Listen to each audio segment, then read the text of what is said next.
Hey y'all, what is going on? What is going on? It's your girl, Melba Pearson, Melba from Miami, Melba for Justice, also known as the resident legal diva. And it is time for another Mondays with Melba. So we are all about the elections because listen, baby, a whole lot of stuff is on the line, a whole lot of stuff is on the ballot. So I am bringing two amazing guests. One is visible right now, and the other one soon come, as we say in Jamaica. So first off, we will start with Venus, who is amazing. Venus, tell everyone a little bit about yourself and your organization, what you're repping, and why you're so excited this cycle. Well, fantastic. One, I want to thank you, Melba, for inviting me. I am Venusmia Fernandez Lovely, the proud president of the South Dade Democratic Black Caucus. And I'm also excited you're the first one to know, well, not the first one to know, but the first one I'm actually going to say it. I won my election unopposed, so I am the proud community councilwoman of Section 15 of South Dade. So yay me! That is awesome. That is awesome. Congratulations. Thank you. Thank you. You know, the primaries went, so now I can officially say it. So I'm excited to say it. I never thought that I would actually put myself on the ballot. But, you know, during this interview, we'll understand sometimes we just got to do what we got to do. Exactly. And with that, I'm going to also bring on Makeda, who is doing some big things. So, Makeda, please introduce yourself, your organization, and why are you so excited this coming electoral cycle? Great. Thank you, Melba, for having me. My name is Makeda McLune. I am president of the Miami-Dade Democratic Black Caucus, which encompasses Miami-Dade County. It's one of the two. From County Line Road down to Coconut Grove. In addition to, I'm a consultant. So I have the McLune Group that has been working with candidates in strategy and advisement on campaigns. In addition to, I don't know how much of all the other things I should share, but I will say my partner, who's also now councilwoman, we have Latino, we have vote influencers, amongst another group. I'm just super excited because this is the year of the woman. We are not going back. And so it's just so much to share. And again, thank you for your time and having me. Awesome. Absolutely. Thank you for this, Makeda. So I'm going to first pitch it to Venus and then back to you, Makeda, in terms of why are you excited this election cycle and what races are you the most excited about? Because again, there's a lot of down ballot races folks may not be paying attention to, in addition to what's happening at the top of the ticket, which is very exciting. Oh, yeah. Look, in general, I'm always excited about elections. And it's not because I work in it or I play with it, because elections, I take a part of it. You know what I mean? Like, I'm just not the complainer. I take a part of it. So for me, this is the biggest part that I can take to say that I cast my vote. And I'm super excited to cast my vote this year for possibly officially the first woman president of the United States of America. But you know what I'm looking for, really, to be honest, I live in South Dade, and there's a lot of South Dade races from community council, which talks about zoning and things of that nature, to commission seats, some local seats. But really, the one that I'm watching the most is for sheriff. And a lot of people won't understand why, but and just a little brief for me, it's more because we have a police department. You might think it's the same, but it's not, because when you have a sheriff, he's the top dog if the way laws are going to be implemented by law enforcement. And especially for somebody like me, Afro-Latina, Black and Brown communities, when it comes to relationships with law enforcement, it's been kind of, I'm not trying to get too crazy, but people that watch the show know that the reality is, and people like us know the reality is, we haven't had the greatest relationship. And because it's a partisan race, that means they run on their party platform, not only their personal, but their party platform. The person that ran, especially now, so because now we're down to less candidates. The person that's running on the Republican ticket has been endorsed by Trump, and I must say that's very worrisome to me, because that's going to impact our community in more ways than one, because they're talking about not having oversight committees and things of that nature. But that we could go into a deep dive, but but I'm just excited. And I know people might say, well, that sounds sad and you're excited because at least I'm going to do everything I can. So at the end of the day, I mean, I hope the outcome is for me, but at the end of the day, I can say I did everything I can to make the future I want for myself, my children, and my community. So that's why I'm always excited for these things. You know what I mean? But it's just my part, my part. Right. No, those are great points, Venus, and just in terms of the importance of the sheriff's race and the fact that one of the candidates has been endorsed by someone who has been anti-Black and brown communities. Like there's just no question about it. Like that's literally what his entire platform has been about. So, that should give people pause. Makeda, turning to you, what are you so most excited about this particular election cycle, and what races are you watching closely? Well, I am watching like the world. Vice President Kamala Harris. She is my sorority sister, so shout out to my sorors of Alpha Kappa Alpha Sorority Incorporated. I'm not speaking on behalf of the organization, but I just want to make mention. So that is like really, really exciting. Beyond that, I will tell you of a time that I saw changes in how we have been talking about politics and engagement and all the like. And it was, unfortunately, since Donald Trump became president or was in fact running. And to me, I think we're in an exciting time in which, we have to remind people to be engaged, not as much as we used to, but now we have to let people understand that your vote matters. And if you don't vote, then you're not participating, and whatever gets done, it's being done to you. So you could take it, in two phases. If you vote and you get your result by voting, you participated in it. And if you vote and you didn't get the result that you were hoping for, at least you participated and you were still able to extend your voice. Because I tell you, as exciting as it was to be in Chicago, and as I was not a delegate, but was able to attend my very first DNC convention, what I can tell you is that coming out of it, the other side is just as excited about what's happening in their race. And the reality is Biden won, but it was still close. So if we stop talking to one another and talking amongst ourselves and start talking to the others, and look, Florida has three parts now. From 20 years ago to now, we have a strong nonpartisan component in our political system in the state of Florida. And if we just understand that, what the bigger picture is, then maybe we start operating a little bit differently, but it's still exciting nonetheless. Yeah. So to kind of piggyback on what you started talking about, Makeda, in terms of engagement. So why should folks get engaged, and what is at stake in this particular election? And I want to kind of frame it more so if you have that one friend in your circle who is like, nah, I'm not gonna vote. No, I don't see the point. They're all the same. My voice doesn't matter. Nobody's listening to me. At least if they get funky once they get in there, it's not like I put them in there. All of those sorts of things. What are some ways that you would combat that, or some things that you could tell people to say that may kind of shift the discussion? Makeda, I'll start with you and then go back up to Venusmia.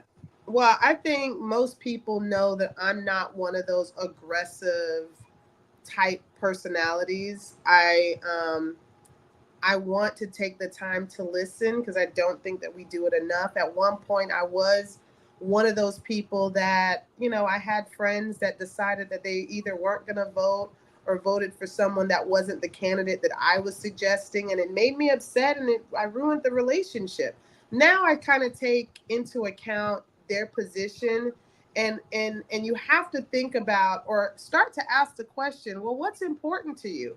What is it that you care about? And either related to them or a family matter and a family member, and then start to say, well, do you know that there is an importance in your issue and policy?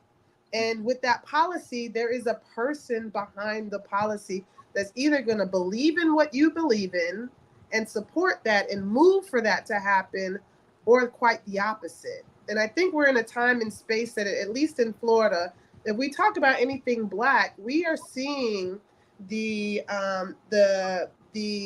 breaking down of what it is to be proud and Black. I mean, they're trying to erase our pride in education. They want us to look at slavery as like a job corps, improvement. Like the way that they're thinking about this. And I have a 10-year-old and a 6-year-old that's currently in the public schools, that I don't want them believing that of themselves, because then how do they realize their full potential if they're being educated in that way? I have health issues. I'm a breast cancer survivor twice, and the policies and the people behind the policies have made a way for me as a consultant who could not afford insurance, now have access to Obamacare. Now there is a breast and cervical cancer Medicaid program. And there's so many things with people that are in places that also believe in the things that are necessary for the least of these, that ultimately supports all of us. So, I hope that answers your question, but that's what I have. No, but that's an approach. Yeah, like meeting people where they are and finding out what their pain points or areas of concern are, and tying that back to policy, I think, is a great way to bring it home so people see how policy impacts their everyday life. It's not some amorphous thing out there, like they're talking about the job numbers and you're like, what does that mean? Like, I have a job, my bills are paid, like whatever, or I don't have a job. I don't care that everybody else has one, but I don't have a job. So still don't care about the job numbers. Right. So Venusmia, what are your thoughts? I mean, look, I agree, because that's how, I can say sometimes I'm a little aggressive. It all depends on who I'm talking to. And then, and I don't like to use the word aggressive. It's passionate. But I have 3 children. They went to Miami-Dade County public schools. If you told me when I was 20 that I would be caring about school board elections or school, I would be like, what? Huh? You know what I mean? But we change with time and what's our priorities. But, I always try to tell people, this is the one time that I'm always going to tell to everybody. I don't go for party first. And as a proud Democrat, people might get surprised.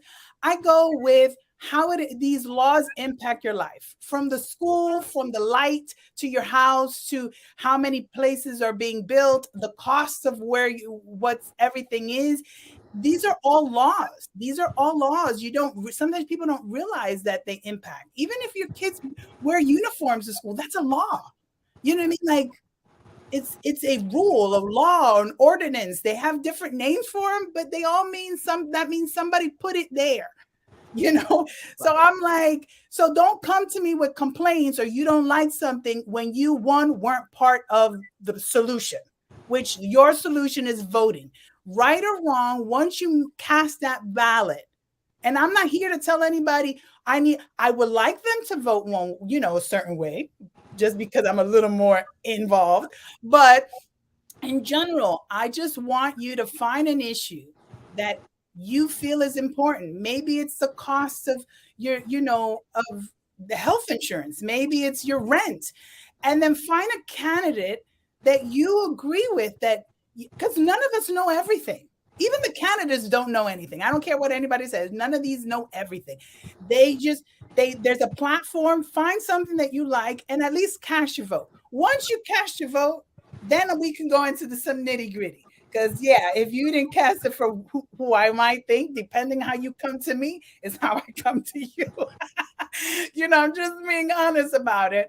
And especially with the turmoil that we have, because I have family friends that are Republicans. I have family that are Republicans. So I'm not going to say that I don't have good debates, conversations with those issues, because in some cases I understand where they're coming from, because again, they're coming from their business, they're a business owner, this and that. So they're looking at, I got to pay certain taxes, I got to pay something. I get it. It affects their bottom line, but it doesn't mean, but when people come and speak to me about my race or things that I cannot change, my culture, and tell me that I'm, doing, then that's where I'll be like, then you cast your vote to who you want, because I'm not casting my vote for hate. You know what I mean? Like, number one. So that's when I could get a little more aggressive. I'm just spicy. I like that. Spicy. Yes. Yeah. Song to it. You know what I mean? Exactly. But at the end of the day, South Florida, we just have this extra little flavor to us. Yes. You guys got a little curry. I got a little sauce. Listen. And it's a good meal and everybody happy. So. Thank you very much. We're very well fed.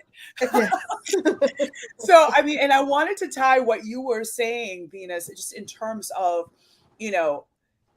one issue that really hit me over the course of the last few years was the whole rent control aspect, and the fact that, rents were so unaffordable. And we actually had rent control in Miami-Dade County for all of like 5 seconds. Right? Because we had that. And then also Orlando, they had put, rental caps. But then the legislature, pushed by the governor, basically overrode any semblance of home rule, which means local communities making rules based on what their current situation is, rather than someone in Tallahassee, how many miles away, dictating.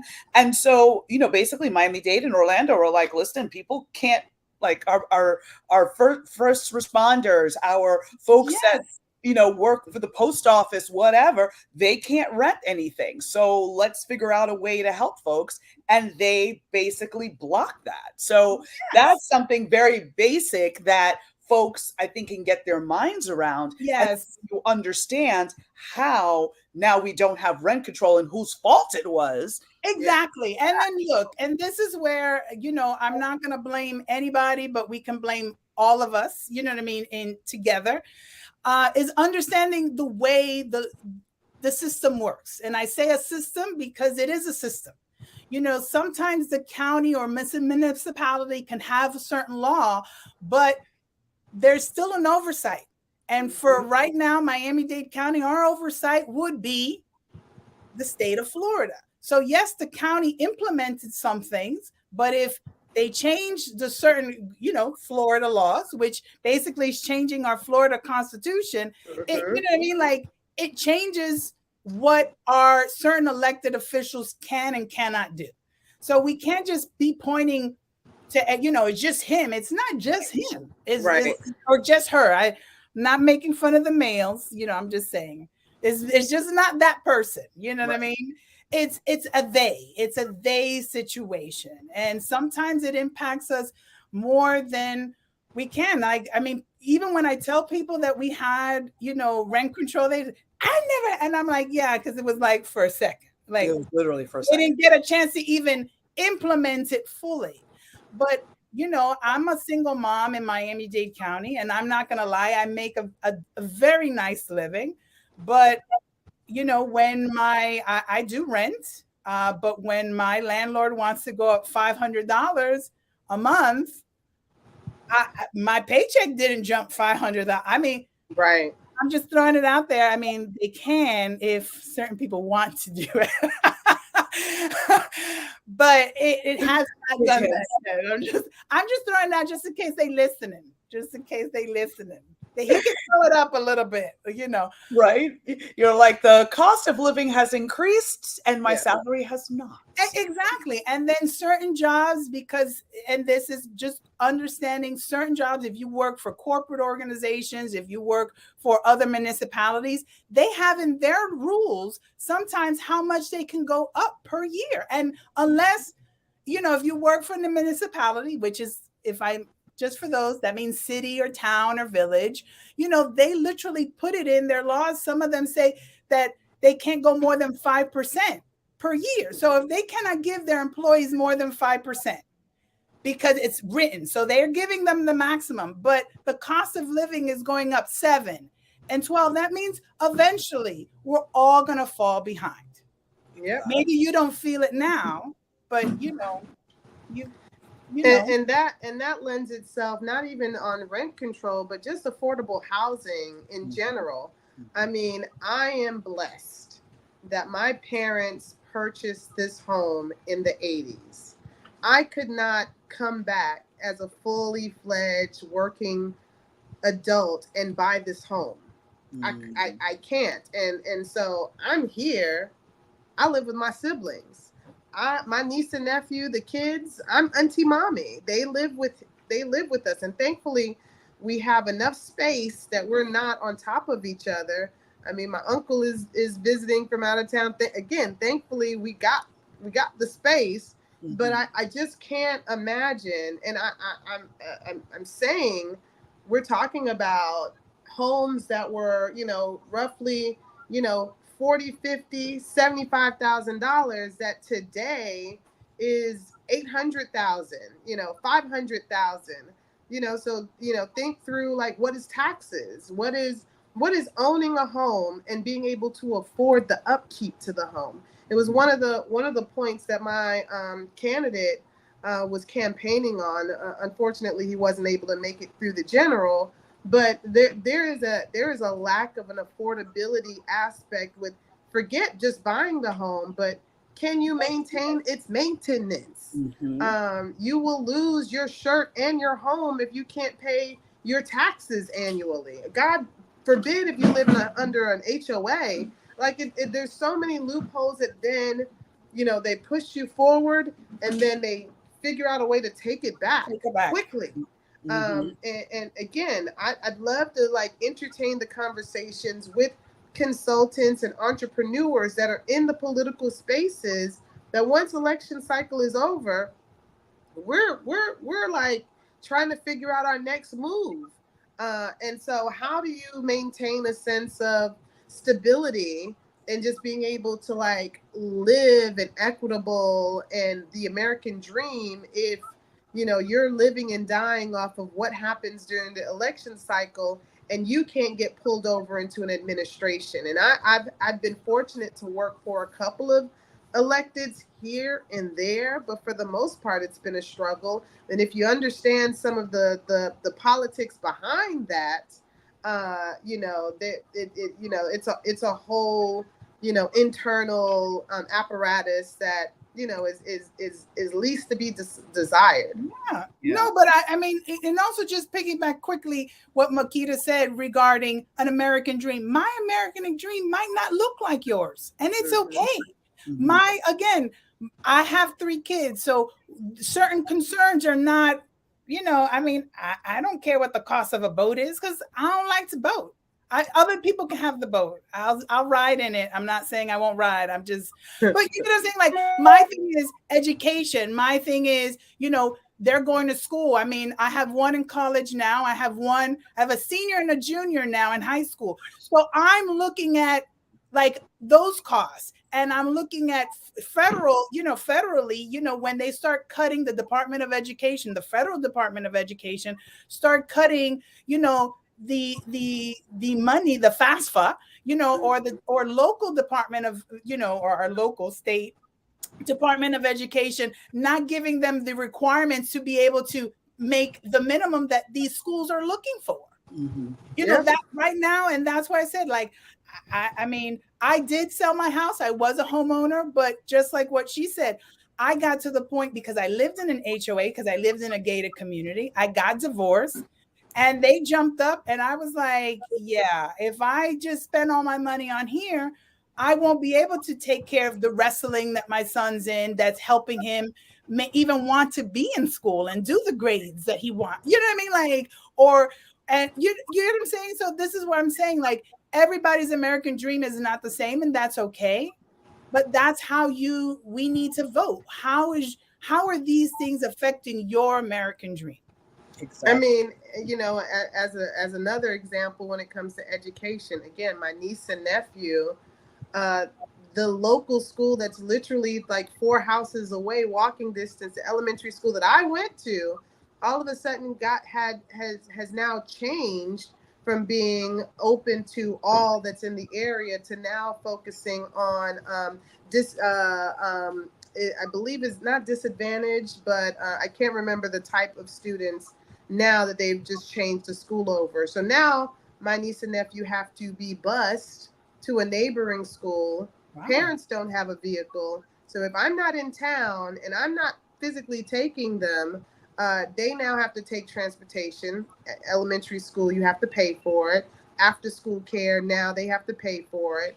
And a lot of the necessary and basic assumptions that you would think should be taken care of from a public school perspective, when you're not really working at the level that you should be, and I won't go into the personalities of the parents, but they really can't afford, like every dollar that they make is designated somewhere. And so you're throwing these parents for a loop when now they have to pay for transportation because they happen to not have a vehicle.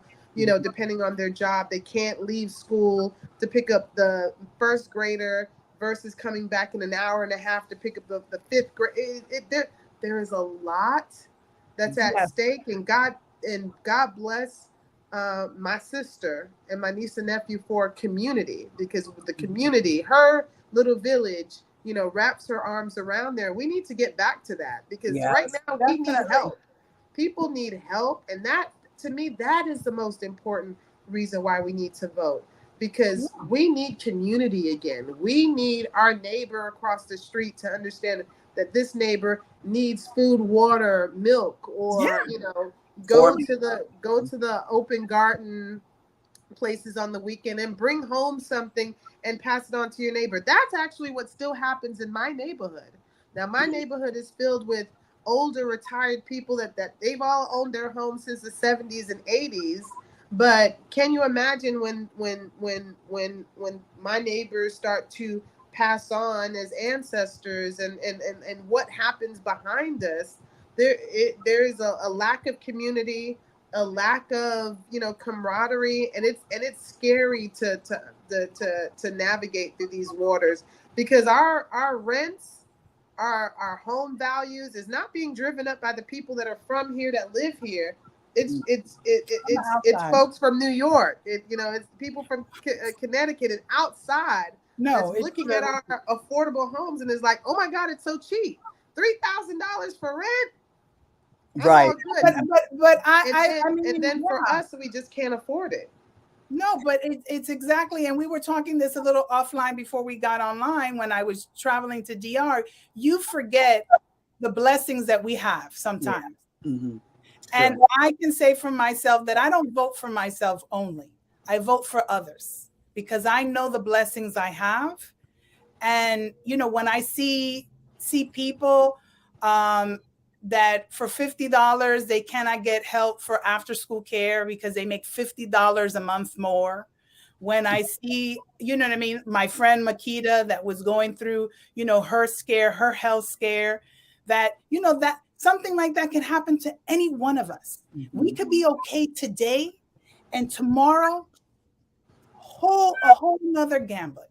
Yeah.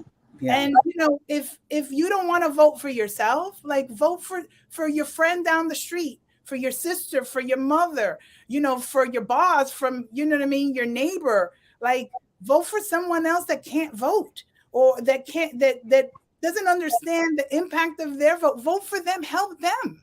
You know what I mean? Like, at least that's where my mind is, because you know, every day I'm reminded of the blessings I have. She talked about a village, you know, she talked about leaving work. I'll shout it out because I've said it before, but I've had wonderful bosses that when I got divorced and I had children and would let me leave my job, leave, come back to people. And my kids, we laugh about it now because I have kids that are like over 6 feet tall, but they were literally underneath my desk so I can finish work, a work day.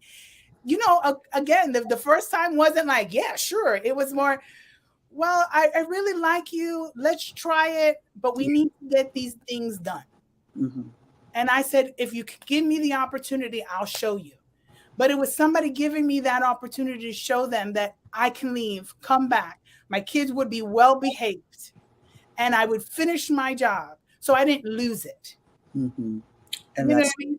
And I'm here today with wonderful kids, you know, looking at colleges because somebody gave me the opportunity instead of just firing me. You know what I mean? Because they could, but they said, let me try. And if more people just thought a little bit more open about those things, I think we would be a much better society.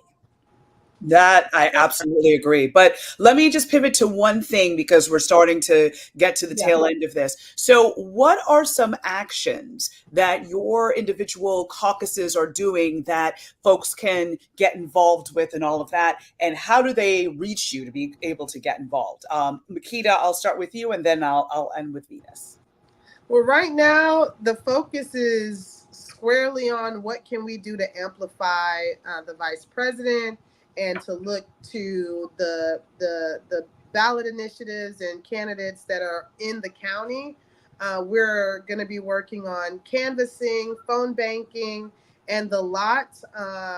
You can reach the Miami-Dade Democratic Black Caucus at miamidadeblackcaucus.com. We're on Facebook, Instagram, Twitter. And if you're interested in becoming a member, because we have plenty of room, you know, feel free to reach out to us that way. But a lot of it is in motion. We have about 12 committees, and it's through the committees that the real work gets done. And I'm just here to steer us forward. So I'm really excited, and thank you for having me. And I'm grateful to take this time to speak. Awesome. Thank you, Makeda. And Venus, tell us what's going on down south. Well, right now I can say that the South Dade Democratic Black Caucus, one of the things that we have been focusing on is making sure the candidates and the community or basically the community have access to the candidates. And we're going to continue on with that. We're going to be hosting a few more meet and greet the candidates, as well as amplifying it through social media and things of that nature. We're also here to support some great elected officials that we have, like Representative Kevin Chambliss, House District 117. He's having a barbecue Labor Day event since Labor Day is just around the corner. So, you know, this is what we want to do. We want to make sure that people feel like these people are not on pedestals. These are just people that thought and want to change their community.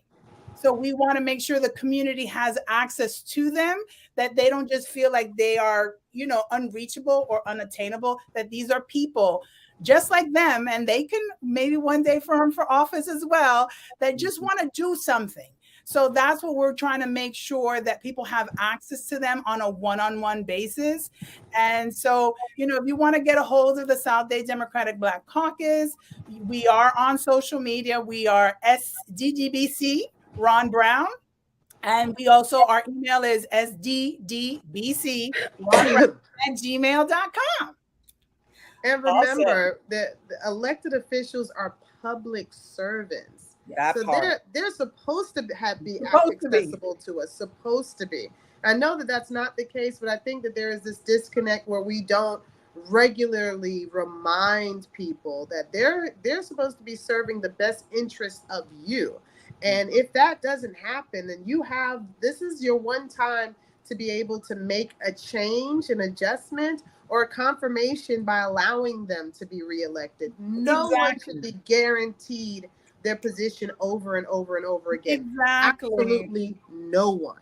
And you know, I won't. We could talk about this all day. That's a whole other show that I'm gonna have to bring y'all back to discuss in terms of term limits, challenging incumbents, all of that stuff. Yes. But very important. Very important. We're gonna leave it here for now. Venus, Makeda, thank you so much for joining me on Mondays with Melba. I appreciate y'all so much. Thank you for all you're doing in the community and keeping us on track. And to everyone out there, I highly encourage you, at the very least, follow the Miami-Dade Black Democratic Caucus, as well as the South Dade Black Democratic Caucus, Ron Brown chapter. Make sure to at least follow them on socials. That's the least you can do. I would challenge you to do a little bit more and hit them up and actually volunteer to do something. But at the very least, follow them so that way you're getting accurate messages and you're able to share that with your friends and family. So with that, everyone, take good care, and I will see you next time. Bye.